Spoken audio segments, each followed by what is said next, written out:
नमस्कार दोस्तों, मैं अंजू शर्मा। मेरे चैनल अंजूस क्रिएटिव आइडियाज़ में आप सबका बहुत बहुत स्वागत है। बड़ों को प्रणाम, छोटों को प्यार।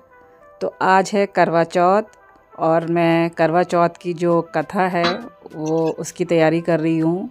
हम लोगों के यहाँ दिन में ही कथा सुन लेते हैं और कथा सुनने के बाद में सूरज को भी अर्घ देते हैं। कथा सुनते वक्त हाथ में पीले अक्षर ज़रूर लें। तो मैं करवा चौथ की जो व्रत कथा है वो आरंभ कर रही हूँ। बोलो करवा माता की जय। कार्तिक कृष्ण पक्ष की चतुर्थी को करवा चौथ कहते हैं। इसमें गणेश जी का पूजन करके उन्हें पूजन दान से प्रसन्न किया जाता है। इसका विधान चैत्र की चतुर्थी में लिख दिया है, परंतु विशेषता यह है कि इसमें गेहूं का करवा भर के पूजन किया जाता है और विवाहित लड़कियों के यहाँ चीनी के करवे पीहर से भेजे जाते हैं तथा इसमें निम्नलिखित कहानी सुनकर चंद्रोदय में अर्घ देकर व्रत खोला जाता है। तो जो करवा चौथ की व्रत कथा है वो सुनिए।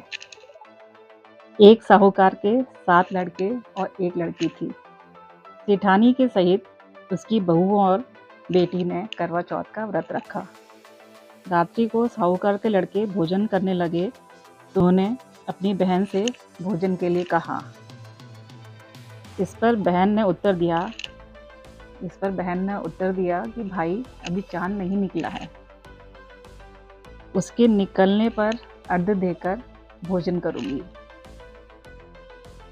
बहन की बात सुनकर भाइयों ने क्या काम किया कि नगर से बाहर जाकर अग्नि जला दी और छलनी ले जाकर उसमें से प्रकाश दिखाते हुए उन्होंने बहन से कहा, बहन चांद निकल आया है, अर्घ देकर जीम लो। यह सुन उसने अपनी भाभियों से कहा, आओ तुम भी चंद्रमा को अर्घ दे दो। परंतु वे इस कांड को जानती थी। उन्होंने कहा कि भाई जी अभी चांद नहीं निकला है, तेरे भाई तेरे से धोखा करते हुए अग्नि का प्रकाश छलनी में से दिखा रहे हैं। भाभियों की बात सुनकर भी उसने कुछ ध्यान नहीं दिया। वह भाइयों द्वारा प्रकाश को ही अर्घ देकर भोजन कर लिया। इस प्रकार व्रत भंग करने से गणेश जी उस पर अप्रसन्न हो गए। इसके बाद उसका पति सख्त बीमार हो गया और जो कुछ भी घर में था उसकी बीमारी में लग गया। जब उसे अपने किए हुए दोषों का पता लगा तो उसने पश्चाताप किया। गणेश जी की प्रार्थना करते हुए विधि विधान से पुनः चतुर्थी का व्रत करना आरंभ कर दिया। श्रद्धानुसार सबका आदर करते हुए सबसे आशीर्वाद ग्रहण करने में ही मन को लगा दिया। इस प्रकार उसकी श्रद्धा भक्ति सहित कर्म को देखकर भगवान गणेश उस पर प्रसन्न हो गए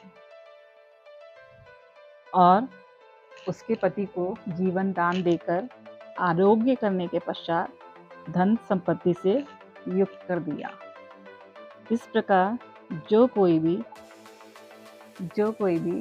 छल कपट को त्याग कर श्रद्धा भक्ति से चतुर्थी का व्रत करेंगे वे सब प्रकार से सुखी होंगे और कलेशों से मुक्त हो जाएंगे। बोलो करवा माता की जय।